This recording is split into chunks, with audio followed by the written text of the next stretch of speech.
Hello students, welcome to online classes. स्कूली ज्ञान से जुड़ी हर अपडेट को पाने के लिए सब्सक्राइब करें हमारा चैनल और लेटेस्ट अपडेट पाने के लिए बेल आइकन को प्रेस करना ना भूलें। So we are going to start part 3 of chapter 17. So in part 3 we are going to study about stars. So let's start.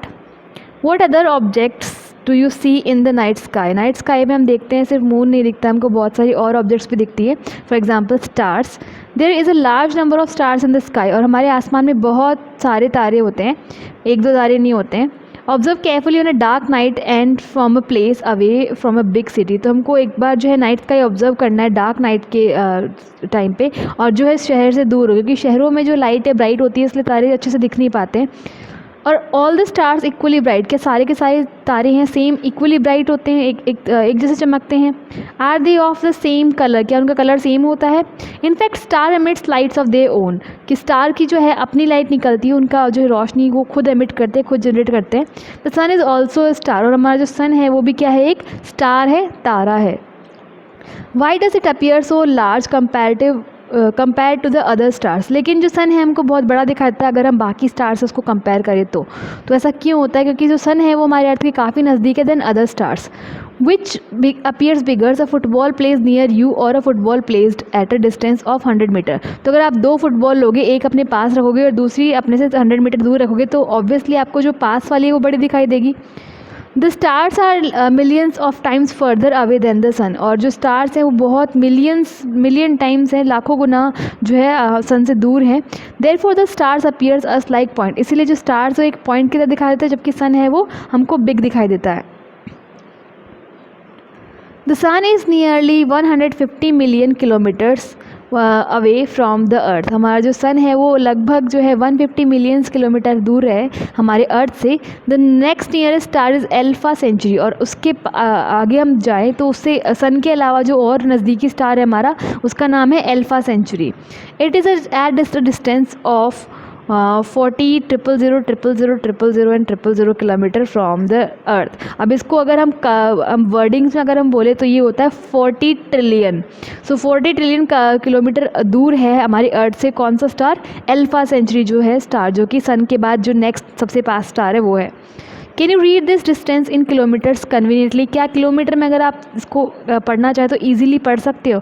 Obviously not. वो मैंने आपको बताया ट्रिलियन में आता है, वरना आप इसको जैसे मैंने स्टार्ट में पढ़ा था 0,0,0,0,0 वैसे आप इसको पढ़ सकते थे. इसके कन्वीनियंट हमको बोलना नहीं होता है ये. Some stars are even further away, कुछ स्टार हैं हमारे इससे भी दूर होते हैं, ट्रिलियन बिलियन और ट्रिलियन से भी दूर होते हैं. Such large distance are expressed in another unit known as light year. अब किलोमीटर में अगर आप रीड करोगे तो बहुत डिफ़िकल्ट होगा, हो सकता है आपको आगे वाले जो ज़ीरो के जो है वो रीड भी करना नहीं है. तो इसीलिए जो है इनको ईजी बनाने के लिए जो डिस्टेंस है इसको ईजिली जो है हम इसको एक्सप्रेस कर पाएँ, इसलिए एक यूनिट जो है तैयार की गई स्पेस के अंदर जो डिस्टेंस है उसको मेजर करने के लिए, वो है light year. It is the distance travel by light in 1 year. और जो लाइट ईयर है वो क्या होती है? एक यूनिट है, और ये किसके अकॉर्डिंग होती है कि लाइट है वो एक ईयर में, एक साल में कितना डिस्टेंस ट्रैवल करती है, वही क्या होता है? लाइट ईयर होता है. Remember that the speed of light is about 300,000 kilometre पर सेकेंड. अब हमको पता है कि जो लाइट है वो 300,000 किलोमीटर एक सेकेंड के अंदर जो है लाइट ट्रैवल करती है. इसकी जो लाइट की स्पीड होती है 3 मल्टीप्लाई 10⁸ मीटर होती है पर सेकेंड.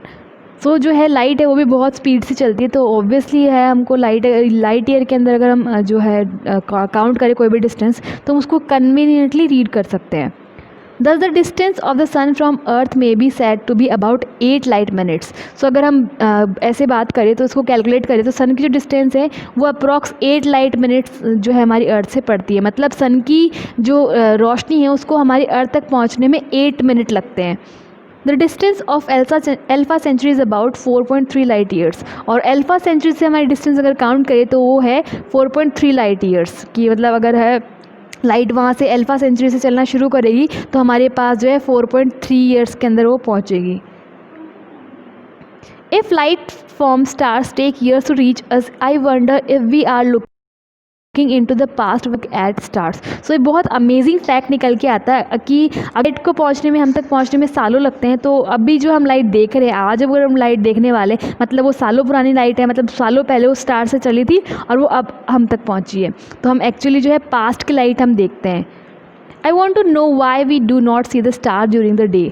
अब सोचने वाली बात है कि हम दिन में कोई तारे नहीं देख पाते, क्यों? Why are they visible only at night. सिर्फ रात में हमको क्यों विजिबल होते हैं, रात में क्यों दिखाई देते हैं? In fact the stars are appear in the sky during the day time also. Actually क्या होता है, जो स्टार्स है वो दिन में भी होते हैं, आसमान में कहीं गायब नहीं होते, दिन में भी होते हैं, पर वो हमको दिखाई नहीं देते हैं। However they are not visible then because of the bright sunlight, क्योंकि हमको दिन के अंदर बहुत अच्छी रोशनी होती है सूरज की, सन की, इसलिए जो है हमको डे के अंदर वो जो है स्टार दिखाई नहीं देते। Observe some prominent star or a group of star in sky for about 2 hours or more। तो हमको जो है कुछ जो है मेन prominent मतलब मेन स्टार्स हैं, प्रमुख जो तारे हैं, हमको उनके जो ग्रुप्स हैं स्टार्स के, वो हमको स्काई में देखना है 2 या 2 से ज़्यादा घंटे तक। What do you find? तो आपको क्या पता चलता है, क्या मिलता है? Do you find any change in the position of the star in the sky? तो स्काई के अंदर उन स्टार की कोई पोजिशन चेंज दिखता है आपको? You will find that the stars appears to move from east to west। अब आप पाओगे कि जो स्टार्स है वो कैसे मूव करते हैं, ईस्ट से वेस्ट की तरफ मूव करते हुए आपको दिखाई देंगे।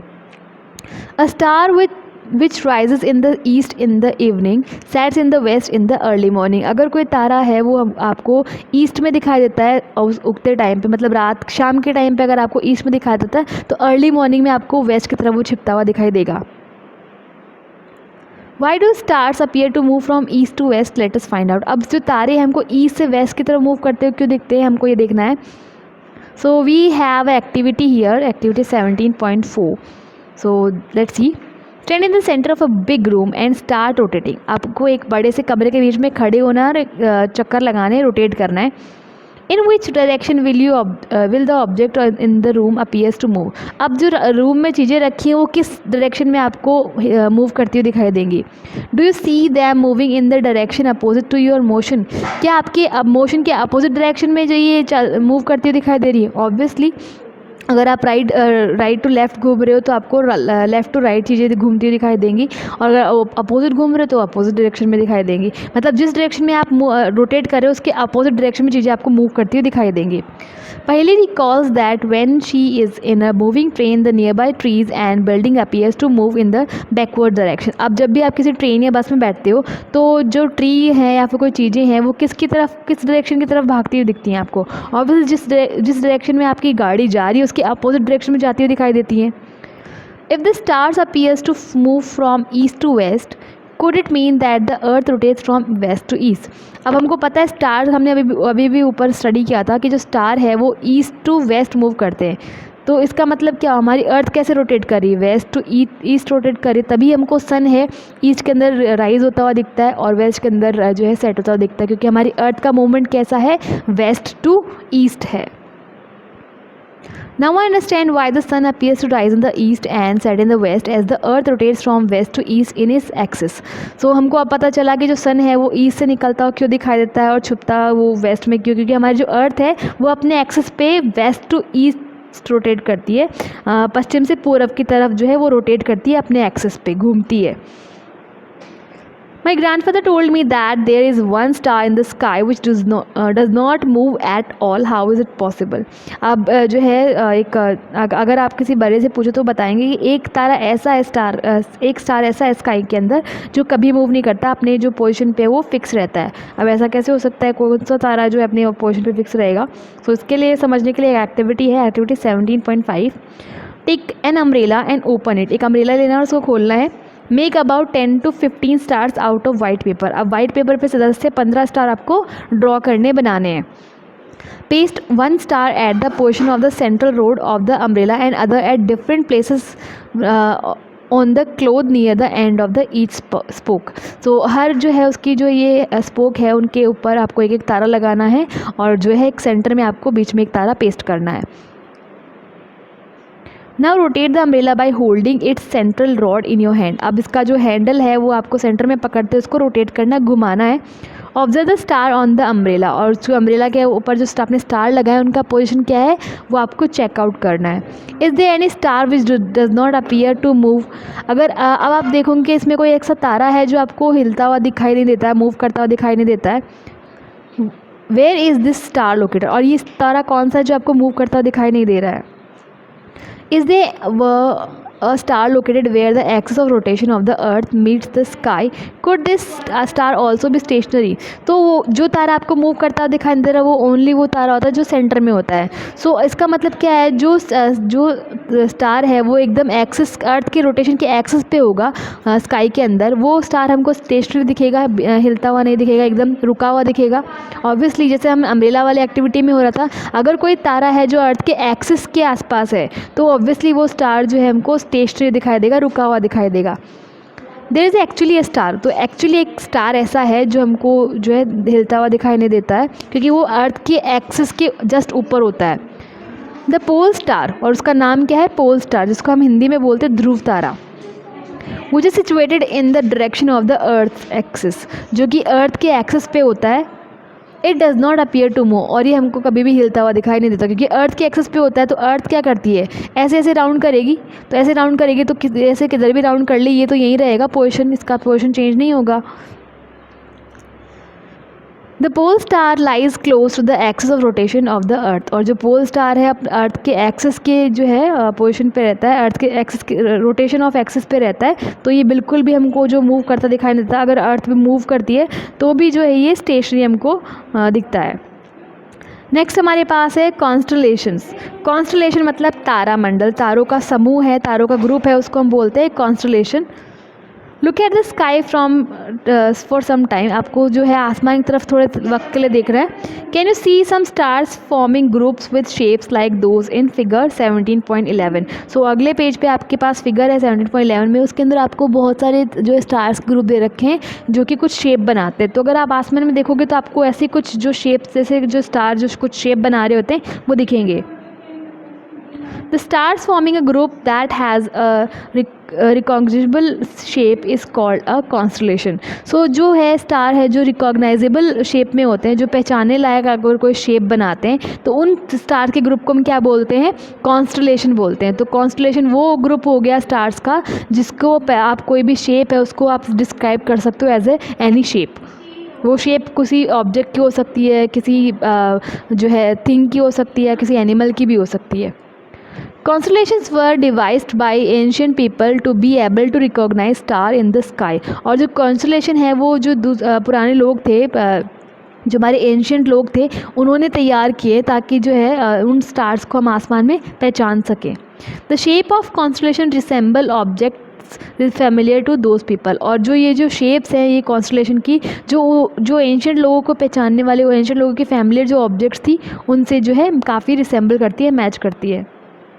मतलब अगर वो लोग हैं पुराने टाइम पे, अगर उनके पास अगर कोई ऐसा चीज़ होता जो अब है तो उसके अकॉर्डिंग भी वो उस कॉन्स्टलेशन को डिस्क्राइब कर सकते हैं. लेकिन नॉर्मली जो क्या हम जिस चीज़ से फैमिलियर होते हैं हम उसी चीज़ से रिसेंबल कर पाते चीज़ों को. तो वो जिन चीज़ों से रिसेंबल करते थे उन्हीं चीज़ों से, उन्हीं शेप से उन्होंने जो उस टाइम की जो कॉन्स्टलेशन है उनको नेम किया है. You can easily identify some constellation in the night sky. अब भी अगर आप थोड़ा सा ऑब्जर्व करो नाइट स्काई को तो ऐसे कोई जो थोड़े से कॉन्स्टलेशन है जो आप पहचान पाओगे easily. For this you should know what a particular constellation look like and where to look for it in the night sky. अब देखने के लिए कि कॉन्स्टलेशन को पहचानने के लिए आपको उसके बारे में थोड़ा बहुत नॉलेज होना चाहिए और आपको ये पता होना चाहिए कि वो एक्चुअली आपको दिखेगा कहाँ, तभी आप उस कॉन्स्टलेशन को पहचान पाओगे नाइट स्काई में, वरना बहुत सारे तारे होते हैं. One of the most famous constellation which you can see during summer time is early part of the night is Ursa Major. और ऐसे ही एक वो बहुत फेमस कॉन्स्टलेशन है जो कि आप समर के टाइम पे जो है अर्ली नाइट के अंदर आप देख सकते हो. मतलब थोड़ा जल्दी जब रात का थोड़ा सा फर्स्ट वाला हिस्सा जब स्टार्ट होता है उस टाइम पे आप जो कॉन्स्टलेशन को देख सकते हो. बहुत फेमस कॉन्स्टलेशन है वो है अर्सा मेजर. सो इसकी पिक्चर हमारे पास है 17.11 में. कुछ हमारे पास कॉन्स्टलेशन दे रखे हैं जो कि अभी आया था जिसका जिक्र. It is also known as big dipper, और जो ये अर्सा मेजर है इसको बिग डीपर के नाम से भी जाना जाता है।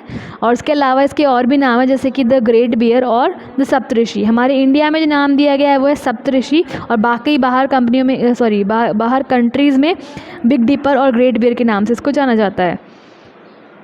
There are 7 prominent star in the constellation, और इस कॉन्स्टलेशन में बिग डीपर और अर्सा मेजर या सप्तऋषि कह लो, इस कॉन्स्टलेशन में जो मेन स्टार्स है, प्रोमिनेंट स्टार मतलब मेन जो स्टार्स हैं वो 7 स्टार्स हैं।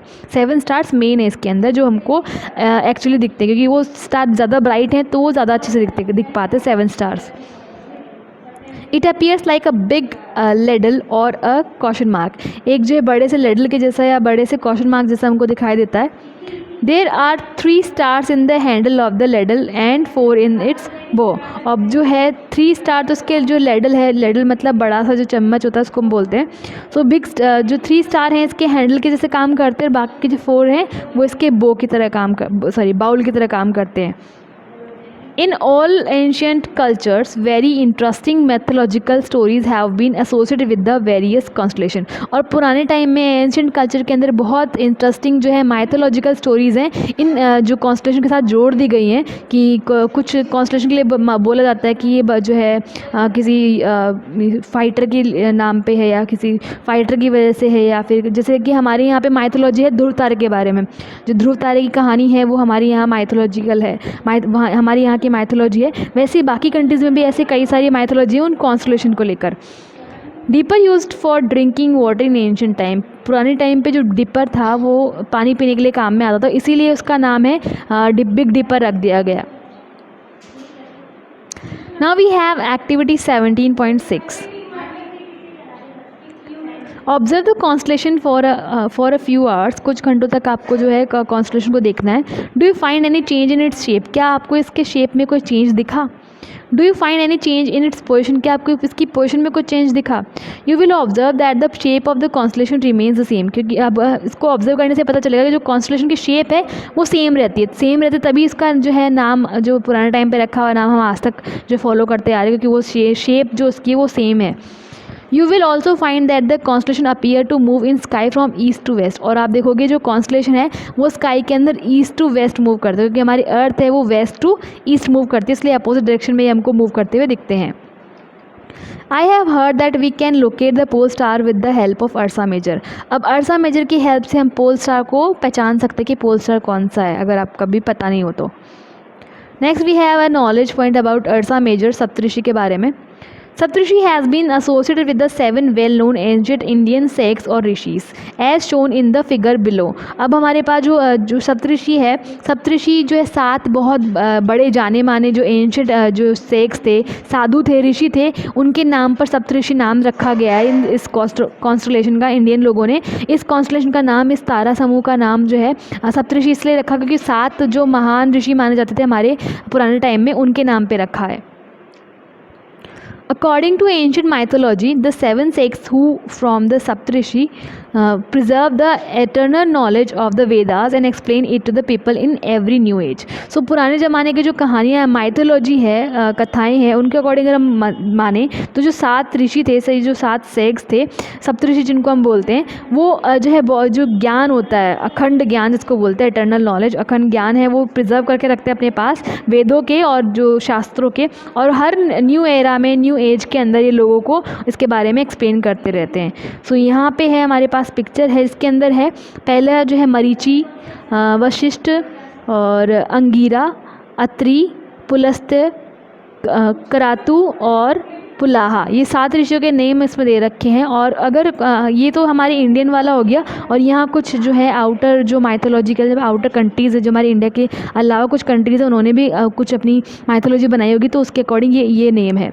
सो ये जो 7 ऋषि हैं ये माने जाते हैं कि बहुत इनके पास ज्ञान था वेदों का, और हर नए हर एज के अंदर, हर एरा के अंदर है अपने ज्ञान से लोगों को ये नॉलेज देते हैं।